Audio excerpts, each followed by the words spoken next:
اور آخرت میں اللہ رب العزت پر ہمیں اعتماد کر کے معاملات ٹھیک کرنا چاہیے. کل قیامت کے معاملات میں ٹھیک ہو گیا. وہ عورت عزتوں کے تاج سے نوازی جائے گی جس نے دنیا میں پردے کو مقدس رکھا، پردے کو مقدم رکھا، شرافت کو مقدم رکھا، ماں باپ کی عزت کو مقدم رکھا، معاشرے کی تطہیر کو مقدم رکھا.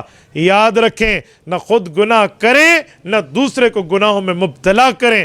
اللہ کے رسول نے فرمایا لعن اللہ الناظر والمنظور الیہ، فرمایا اس شخص پہ اللہ لعنت کرتے ہیں جو چاہتا ہے کہ میں بد نظری کروں، اور اس شخصیت پر بھی اللہ لعنت کرتے ہیں جو چاہتا اور چاہتی ہے کہ میرے اوپر بد نظری کی جائے. تو اس لیے خواتین اس معاملے میں بالکل محتاط رہیں. اخلاق عورت کا ہے، لیکن دروازے پہ آپ گئی ہیں، باہر والے نے پوچھا ہے تو کرکٹگی میں، سختی میں جواب دینا یہ آپ کی ذمہ داری ہے. وہاں کوئی اخلاق کی بات نہیں ہے.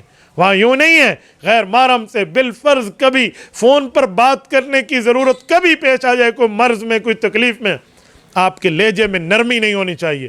قرآن کہتے ہیں فَلَا تَخْضَعْنَ بِالْقَوْلِ، 22ویں پارے کا پہلا صفحہ، کہ عورت نرمی سے بات غیر محرم سے نہ کرے. فَيَطْمَعَ الَّذِي فِي قَلْبِهِ مرض، ہو سکتا ہے سامنے والے کے دل میں کوئی روحانی بیماری آ جائے. وَقُلْنَ قَوْلًا مَعْرُوفًا، دستور کے موافق بس آرام سے سیدھی سیدھی سی بات کر دی جائے. اس طرح کی گفتگو خواتین کی چاہیے. تو یہاں تو بہت معاملہ ہے. اور پردہ یہ عورت کی عزت پہ دلالت ہے.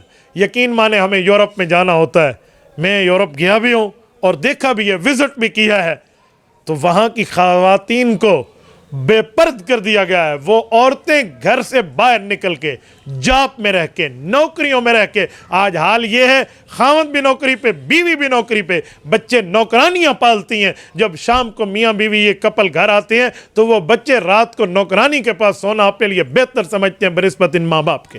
ان کو پہچانتے جانتے بھی نہیں ہیں. گھر کا معاشرہ برباد ہو گیا، فیملی سسٹم ختم ہو گیا وہاں کا. نانا یہاں ایسا نہیں ہونا چاہیے. یہاں مرد ہے اسی لیے کہ کمائے گا، یہ کھلائے گا، یہ باہر کے معاملات یہ کرے گا، گھر کے معاملات خاتون ٹھیک کرے گی.